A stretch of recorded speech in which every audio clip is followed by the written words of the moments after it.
Hello everyone, ಹೇಗಿದ್ದೀರೆಲ್ಲರೂ? Once again ನನ್ನ ಚಾನೆಲ್ಗೆ ಸ್ವಾಗತ. ಇವತ್ತು ಅಂಜಲ್ ಮೀನ್ ತಗೊಂಡಿದ್ದೇನೆ. ಅಂಜಲ್ ಮೀನಿದ್ದು ಕೊಕೊನಟ್ ಮಸಾಲಾ ಫ್ರೈ ಮಾಡೋಣ. ತುಂಬಾ ಡಿಫ್ರೆಂಟ್ ಟೇಸ್ಟ್ ಇರುತ್ತೆ. ಮೊದಲಿಗೆ ಈ ರೆಸಿಪಿಯನ್ನು ನಾವು ಟ್ರೈ ಮಾಡ್ಕೊಳ್ಳೋಣ.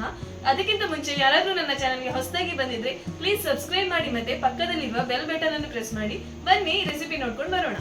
ಮೊದಲಿಗೆ ಕೊಕೊನಟ್ ಮಸಾಲ ಫ್ರೈ ಇದು ಪೇಸ್ಟ್ ಮಾಡಲಿಕ್ಕೆ ಬಾಣಲೆಯಲ್ಲಿ ಸ್ವಲ್ಪ ಎಣ್ಣೆಯನ್ನು ಹಾಕ್ಕೊಂಡು ಅದರಲ್ಲಿ ಒಂದು 10 ಬ್ಯಾಡಗಿ ಚಿಲ್ಲಿಯನ್ನು ಹುರಿಯೋಣ. ಎಣ್ಣೆಯಲ್ಲಿ ಕರೆಕ್ಟಾಗಿ ಉಬ್ಬಿ ಬರುವವರೆಗೆ ನಾವು ಎಣ್ಣೆಯಲ್ಲಿ ಫ್ರೈ ಮಾಡ್ಕೊಳ್ಬೇಕು. ಚೆಂದ ಫ್ರೈ ಆಗಬೇಕು, ರೋಸ್ಟ್ ಆಗಬೇಕು, ಅಷ್ಟರ ತನಕ ಫ್ರೈ ಮಾಡ್ಕೊಳ್ಬೇಕು. ಒಂದು 10 ಬ್ಯಾಡಗಿ ಮೆಣಸನ್ನು ತಗೊಂಡಿದ್ದೇನೆ ನಾನು ಇಲ್ಲಿ. ಒಂದು 6 ಅಂಜಲ್ ಮೀನು ಫ್ರೈ ಮಾಡಲಿಕ್ಕೆ ಇಷ್ಟು ಸಾಕು. ಇವಾಗ ಅದರಲ್ಲೇ ಒಂದು 2 ಟೇಬಲ್ ಸ್ಪೂನ್ ಎಣ್ಣೆಯನ್ನು ಒಂದು ಪ್ಯಾನಿಗೆ ಹಾಕ್ಕೊಂಡು ಒಂದು 1/4 ಕಪ್ ಅಷ್ಟು ತೆಂಗಿನಕಾಯಿ ತುರಿಯನ್ನು ಹಾಕ್ಕೊಂಡು ಫ್ರೈ ಮಾಡ್ಕೊಳ್ಳೋಣ. ಎಣ್ಣೆಯಲ್ಲಿ ಚೆಂದ ಘಮ ಬರುವವರೆಗೆ ನಾವು ಅದನ್ನು ಫ್ರೈ ಮಾಡ್ಕೊಳ್ಬೇಕು. ಇವೆಲ್ಲ ಮಸಾಲ ಪೇಸ್ಟ್ ಮಾಡಲಿಕ್ಕೆ ನಾವು ಇವಾಗ ಮಾಡ್ತಿರೋದು. ಚೆಂದ ಫ್ರೈ ಮಾಡ್ಕೊಳ್ಬೇಕು. ಸ್ವಲ್ಪನೇ ಎಣ್ಣೆ ಹಾಕ್ಕೊಂಡು ಚೆಂದ ಫ್ರೈ ಮಾಡಿಕೊಂಡು ಹಾಗೆ ಅದನ್ನು ಕೂಡ ಒಂದು ಪ್ಲೇಟಿಗೆ ಸಪ್ರೇಟಾಗಿ ತೆಗೆದಿಟ್ಕೊಳ್ಳೋಣ. ಇವಾಗ ಮಸಾಲ ಮಾಡಲಿಕ್ಕೆ ನಾವು ಹುರಿದಿಟ್ಕೊಂಡಿರುವ ಮೆಣಸನ್ನು ಹಾಕ್ಕೊಳ್ಬೇಕು. ಎಲ್ಲ ಮೆಣಸನ್ನು ಹಾಕ್ಕೊಳ್ಳೋಣ. ಒಂದು 10 ಮೆಣಸು ಸಾಕು, ಅದಕ್ಕಿಂತ ಜಾಸ್ತಿ ಬೇಡ. ಇದಕ್ಕೆ ಇವಾಗ ನಾವು ಒಂದು 7ರಿಂದ 8 ಬೆಳ್ಳುಳ್ಳಿ, ಸಣ್ಣ ತುಂಡು ಹುಳಿ ಜಾಸ್ತಿ ಬೇಡ, ಸ್ವಲ್ಪನೇ ಸಾಕು, ಸಣ್ಣದು ಹುಳಿ. ನಂತರ ಒಂದು ಸ್ವಲ್ಪ ಅರಿಶಿನ ಮತ್ತು ಒಂದು ಅರ್ಧ ಟೇಬಲ್ ಸ್ಪೂನ್ ಜೀರಿಗೆ ಮತ್ತೊಂದು 10 ಕಾಳು ಕರಿಮೆಣಸು, ಆಪ್ಷನಲ್, ಬೇಕಿದ್ರೆ ಹಾಕೊಳ್ಳಿ. ಮತ್ತು ರುಚಿಗೆ ತಕ್ಕಷ್ಟು ಉಪ್ಪು ಹಾಕ್ಕೊಂಡು ನೀರು ಹಾಕ್ಕೊಂಡು ರುಬ್ಕೊಂಡು ಬರೋಣ. ಈ ರೀತಿ ಮಸಾಲ ಪೇಸ್ಟ್ ಆದರೆ ಸಾಕು. ಇವಾಗ ಕೊಕೊನಟ್ ಹಾಕಲಿನ ನಾವು ಖಾಲಿ ಮಸಾಲ ಫಿಶ್ ಫ್ರೈದು ಮಸಾಲ ಮಾಡಿದ್ದು ಇದರಲ್ಲಿ ಒಂದು 2 ಟೇಬಲ್ ಸ್ಪೂನನ್ನು ತೆಗೆದಿಟ್ಕೊಂಡು ಮೀನಿಗೆ ಕೋಟ್ ಮಾಡ್ಕೊಳ್ಬೇಕು. ನಂತರ ಪುನಃ ಇದೇ ಮಿಕ್ಸಿಯಲ್ಲಿ ಕಂಟಿನ್ಯೂ ಮಾಡಲಿಕ್ಕಿದೆ. ಕೊಕೊನಟ್ ಹಾಕಿ ಪುನಃ ಗ್ರೈಂಡ್ ಮಾಡಲಿಕ್ಕಿದೆ. ಇವಾಗ ಒಂದು 2 ಟೇಬಲ್ ಸ್ಪೂನ್ ಮಸಾಲೆಯನ್ನು ತೆಗೆದಿಟ್ಕೊಂಡು ಮೀನಿಗೆ ಕೋಟ್ ಮಾಡ್ಕೊಳ್ಳೋಣ.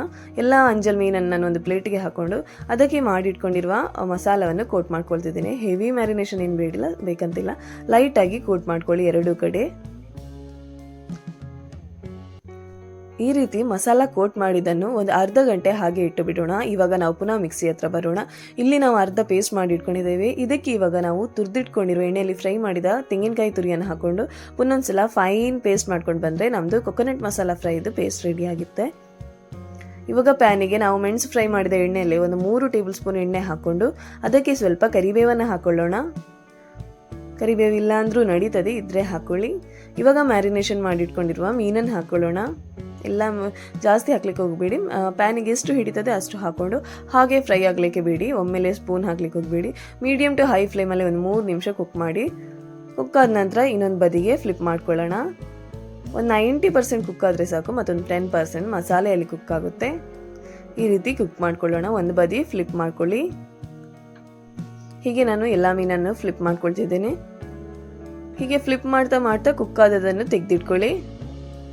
4ರಿಂದ 5-6 ನಿಮಿಷ ಕುಕ್ ಆದರೆ ಸಾಕು.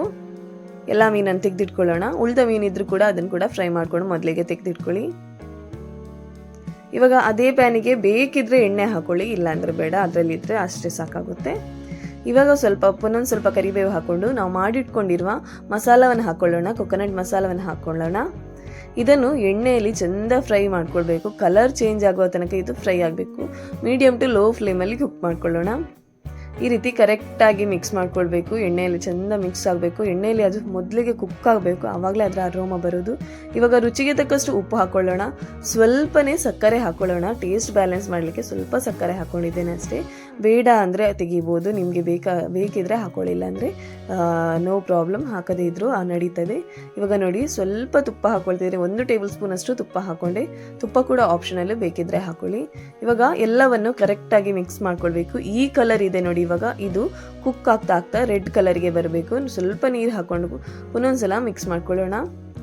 ಇದೊಂದು 10ರಿಂದ 15 ನಿಮಿಷ ಮಸಾಲ ಕುಕ್ ಆಗಬೇಕು. ಮೊದಲೇ ಮಸಾಲವನ್ನು ಕುಕ್ ಮಾಡಿಕೊಂಡ್ರು ತೊಂದರೆ ಇಲ್ಲ. ನಂತರ ಯಾರಾದರೂ ಗೆಸ್ಟ್ ಬಂದರೆ ಕುಕ್ ಮಾಡಿದ ಮಸಾಲ ಸ್ವಲ್ಪ ಬಿಸಿ ಮಾಡ್ಕೊಂಡು ಅದರ ಮೇಲೆ ಮೀನು ಇಟ್ಕೊಂಡು ಮಾಡ್ಕೊಳ್ಬೋದು. ಇಲ್ಲಾಂದರೆ ಈ ರೀತಿ ಒಂದು 15 ನಿಮಿಷ ಮಸಾಲ ನೋಡಿ ಈ ರೀತಿ ಕಲರ್ ಚೇಂಜ್ ಆಗುವ ತನಕ ನಾವು ಅದನ್ನು ಕುಕ್ ಮಾಡ್ಕೊಳ್ಬೇಕಾಗುತ್ತೆ. ಇವಾಗ ಕಲರ್ ಎಲ್ಲ ಚೇಂಜ್ ಆಗಿದೆ, ಸ್ವಲ್ಪ ದಪ್ಪನೂ ಬಂದಿದೆ. ಇವಾಗ ನಾವು ಫ್ರೈ ಮಾಡಿಟ್ಕೊಂಡಿರುವ ಮೀನನ್ನು ಹಾಕ್ಕೊಳ್ಳೋಣ. ಮೀನು ಹಾಕೊಂಡ ನಂತರ ಆ 2 ಬದಿಗೆ ನಾವು ಏನು ಮಸಾಲ ಕುಕ್ ಮಾಡ್ಕೊಂಡಿದ್ದೇವೆ ಅದನ್ನು ಮೀನಿಗೆ ಮ್ಯಾರಿನೇಟ್ ಮಾಡ್ಕೊಳ್ಬೇಕಂದ್ರೆ ಆ ರೀತಿ ಸ್ಪ್ರೆಡ್ ಮಾಡ್ಕೊಳ್ಬೇಕು. ಎಲ್ಲ ಕಡೆ ಮೀನನ್ನು ಕೋಟ್ ಮಾಡಬೇಕು. ಮೀನಿಗೆ ಮಸಾಲವನ್ನು ಕೋಟ್ ಮಾಡಬೇಕು. ಚಂದ ಮಸಾಲ ಕೋಟ್ ಮಾಡಿಕೊಂಡು ಹಾಗೆ ಒಂದು 5 ನಿಮಿಷ ಲೋ ಫ್ಲೇಮಲ್ಲಿ ಕುಕ್ ಮಾಡ್ಕೊಳ್ಬೇಕು. ಎಲ್ಲ ಮೀನಿಗೆ ಈ ರೀತಿ ಮಸಾಲ ಕೋಟ್ ಮಾಡ್ಕೊಳ್ಳೋಣ. ಹಾಗೆ ಮಸಾಲ ಕೋಟ್ ಮಾಡಿ ನಾನು ಒಂದು 5 ನಿಮಿಷ ಹಾಗೆ ಲೋ ಫ್ಲೇಮಲ್ಲಿ ಲಿಡ್ ಮುಚ್ಚಿ ಹಾಗೆ ಕುಕ್ ಆಗಲಿಕ್ಕೆ ಬಿಟ್ಟೆ. ಇವಾಗ ನೋಡಿ ಎಣ್ಣೆ ಎಲ್ಲ ಬಿಟ್ಟಿದೆ ಸೈಡಲ್ಲಿ, ಅಂದರೆ ನಮ್ಮದು ಮೀನು ಆಲ್ಮೋಸ್ಟ್ ಕುಕ್ ಆಗಿದೆ ಅಂತ ಅರ್ಥ. ಇವಾಗ ಫ್ಲಿಪ್ ಮಾಡಿಕೊಂಡು ಇನ್ನೊಂದು ಬದಿ ಕೂಡ ಮಸಾಲವನ್ನು ಹಾಗೆ ಕೋಟ್ ಮಾಡ್ಕೊಳ್ಳೋಣ. ಎಲ್ಲ ಮೀನನ್ನು ಫ್ಲಿಪ್ ಮಾಡಿಕೊಂಡು ಪ್ಯಾನಲ್ಲಿದ್ದ ಮಸಾಲೆಯನ್ನು ಅದಕ್ಕೆ ಹಾಕೊಂಡ್ರೆ ಆಯಿತು. ಈ ರೀತಿ ಕೋಟ್ ಮಾಡ್ಕೊಳ್ಳೋಣ.